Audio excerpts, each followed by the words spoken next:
se continuiamo di questo passo, a breve Udine sarà la capitale delle tasse, perché in un anno l'amministrazione comunale ha deciso di aumentare l'IRPEF comunale, aumentando tutte le aliquote, arrivando anche al massimo dell'aliquota che è dello 0,8%, dopodiché si mette a tassare i turisti perché ha creato l'imposta di soggiorno. Già l'anno scorso la Tari era aumentata del 2,5% e quest'anno, da un primo annuncio che era stato fatto alcune settimane fa, si parlava di un aumento del 5% e invece adesso si parla di un aumento del 7,5%.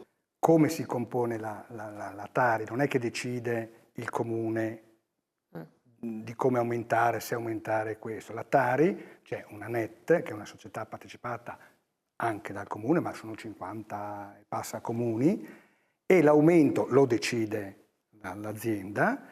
E perché decide l'aumento? Non perché gli piace aumentare, perché sono per legge, devono fare combaciare determinate questioni. Sì, perché in altri comuni non aumenterà del 7%, però. Aspetta.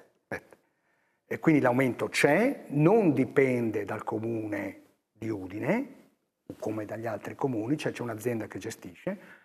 Quello che spetta al comune è di porre determinati elementi correttivi. Allora, con l'aumento dell'addizionale IRPEF potevate aumentare i contributi per gli aiuti, per cercare di diminuire la Tari. Il comune può...